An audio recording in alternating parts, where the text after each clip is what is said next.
We'll start with Will Campbell. He's projected to be the first offensive lineman off the board. LSU guy, 6'6", 319, three-year player at LSU, was first-team All-SEC in 2023, shared the Jacobs blocking trophy last year with Texas's Kelvin Banks Jr. You saw Will Campbell on film. His short arms has been a topic of conversation. I'm sure we'll get to that, but what did you see? Well, that's an issue, and I'm going to just flat out say right now that I don't think he's a left tackle. He's a guard, okay? That's what he is. Now, maybe he can play some left tackle. He's going to have to prove me wrong. But when you really look at it, like those arm issues, those anchor issues, they're a little more concerning to me than some of the other true top left tackles in the draft. You can't just brush that aside. You can't just brush that aside. You definitely cannot. There is too many plays where, oh no, and again, you get to see it. This is what's awesome about SEC and Big Ten football is a lot of these tackles are playing NFL defense ends, and a lot of these NFL defense ends are playing professional tackles when they're playing in those two conferences. So you don't have to guess much or go, "Ooh, I don't know how good this guy is." You get to see it. And there is, for me, in my liking, too many snaps at left tackle where he's just pushed back into the quarterback too much. And, of course, as we know, in the NFL, the quarterback's going to hold the ball even a little longer and wait for plays to develop down the field a little bit more. So that is what I don't love about left tackle. But there's no denying. I mean, he's a special talent at the position. Right? I talked before a little bit on here. Like, I don't love his body, but when I got into it in the nitty-gritty of the film, I liked his body, I think, more than I thought. I don't like his stance. He's got a weird stance at left tackle, right? But he looks more like a big guard. He's tall. He's a little more slender than your normal big franchise left tackle. He's got pretty good legs, right? Torso, right? And not a real big butt. He's got more torso than leg. He's kind of like low cut, as they would say. But elite mover, very smooth, and anything movement-wise that you want, right? Whether that's pulling, getting to the second level, screens on the edge, all of that is really good. The run blocking is phenomenal. I mean, he's aggressive, right? So he has really good get-off. He gets after you, right? He upon contact, right, uses his momentum, continues leg drive, and likes to finish block. So all of that is really good. And that's where I get into he looks like a better guard than me than tackle. Versus the pass, he's got good feet. He can do all the stuff to kind of stay and mirror in front of the guy, right? But again, he doesn't strike with his hands and arms all that well, and a little bit of a lower cut guy with not a big butt and real big thighs, right? When a guy like Shamar Stewart or Nick Scorton or Texas A&M, yeah, there's a little too much give there. And they're only going to get better at that type of stuff when you get in the NFL against these defensive ends. So that's what concerns me a little bit, right? He either uses, this is what I said, he either uses feet really well, but then he overdoes it with the feet and he'll get overpowered or undercut.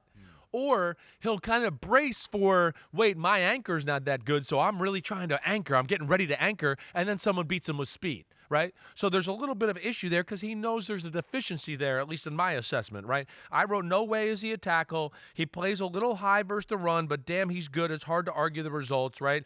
His pass pro is not that of a first-round tackle, not in my opinion there. He's guard all the way.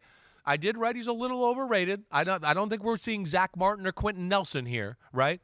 But he's still no doubt day one starting guard in the NFL. And yeah, I think he goes, somewhere early in the draft. All right, so we have some graphics here, Right. and we have a soundbite from him. So, Kristen, I'm gonna put you to the test here. I'm gonna fly around here. We got a gon for him, one of the most unusual looking gons that you will see in this draft, just to illustrate the point that you're making here. It's like the athletic stuff is awesome. 40-yard dash, even his height and weight for a big guy, he runs pretty well. You just have that wingspan that's in the 7th percentile, arm length in the 21st percentile, hand size in the 18th percentile. It's he was high. not blessed in that category. No, and they're important. And even like when you get into hands, arms, wingspan, right? Hey, you've been hit by somebody that's got heavy hands before, right? Or big hands, right? It just there's a little bit more of a shock. You do it playfully. You do it. I'm one of those guys. I was going to say I've hit you before. I'm considered heavy-handed that way. We measured your arm, so Pete made sure we had a tape measure out here. Right. I measured your arm. Right. What was it? 33 and a half. 33 and a half. So yeah, I'm more left tackle material than Will Campbell as far as arm length goes. I am not. Pete did 29 and a half. You're for me. 29 and a half? Yeah, which is not Okay, bad that's not for bad. what I am. You're right. Yeah, You're for right. what I am. So how you measure it? Yep. Is it right from the AC joint? Right from the AC joint here. Go ahead. You can do it. I think my left one would be a little longer. I think it would be longer because I think my left one's a little more stretched out from my throwing days and quarterback. But 33 now, maybe. Oh, damn, I went down a little lower? I might have messed that up. Okay, so you might be wondering, are there any tackles in the NFL right now who have a shorter arm length than Will Campbell? And we do have a few. Pete has compiled a few of these guys. Rashawn Slater, 33-inch. Luke Gedeke, I think is how we pronounce that, 32 and a quarter. Gedeke, right. Okay, Gedeke. Yeah. Close enough, right? That was I really want to answer this and tell this person to be quiet right now, right? But I can't share this, and we can't do that. So yeah. I doesn't have he NFL know when personnel you tape? people calling me right now, and I want to be like, hey, man, come on, I'm doing work here. They go, hey, when you going to do your offensive line? We might be in the market for one.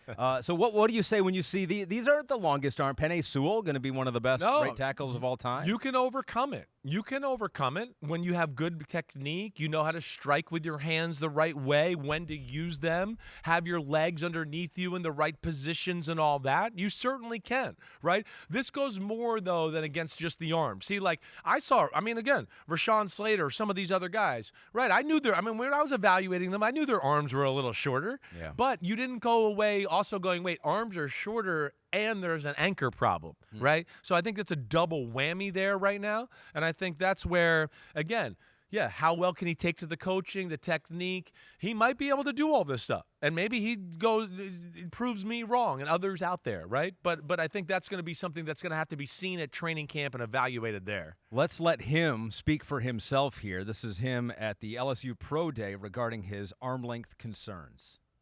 For 2 years, nobody had any measurements on me, and nobody said anything about my play. So now all of a sudden, an arm length decides if I'm a good player or not. I think it's BS. But, any decision makers in the NFL, they don't really care. It's all, people who don't coach, and they don't coach for a reason. Damn, he coming in there hard. Coach for a reason. Damn, there's a reason I'm sitting here next to you, buddy. Okay. You would never choose to do this, so there must be some reason. Again, I understand what he's saying. He's going to defend himself, and I like that edge about him. And he plays with an edge. That's what I like about him too, right? He plays with an edge of the guard. He likes obliterating people. Mm-hmm. So that's usually kind of a guard type of thing that way. But where I will throw the challenge flag or push back against him is you're playing in college football. This is not the NFL. I'm sorry. It's different now. And you're going to see a whole different group of people coming off the edge on a weekly basis who are professional, technical, obsessed with it all the time, right? And going to play defenses that are conducive to, I'm just going to rush past the passer all game. Where, again, you could play Texas A&M like we've talked about with defense ends or any of the other teams, and you play a lot of snaps where the guy never really gets wide like they will in the NFL and really get that momentum and speed built up to run into you, right? You can have a bunch of games where you go, we dropped back 40 times. 30 of them were quick passes. A few were play-action pass. And the few that we did have that were drop back, the guy really wasn't that wide. So that's why we're being nitpicky here. This is a real thing. This is not like there is correlation to be, looked at here. But again, yes, there's definitely ones that have overcome it, and you can do that. But you need some other things to go along with it. And I don't think he's just as big and as strong as a human as some of the other guys we have on here that I would say are really good at tackle. Well, I'm a little surprised. Right now, DraftKings has him as the odds-on favorite to go number 4 overall to the Patriots. Yeah. So we'll say before or after for you, pick 4.5. I'm saying after for you. I'm going to say after. If you were the GM, you would not take him that after. high. Right, and I think to me in that's reality. And I think the other reason you've heard the Patriots want to trade down. Listen, there's old school factions in the NFL that believe you don't ever take a guard in the top 5 or 6. There's a thought like that, right? Like I don't want to take a guard in the top 10. Right? So I could see the Patriots being one of those teams that go, hey, we'd love to trade down and take them a few spots later, or maybe we could do something like that. But at pick number 4, hey, like Chris Simms said, this isn't Quentin Nelson or Zach Martin at guard. This isn't that.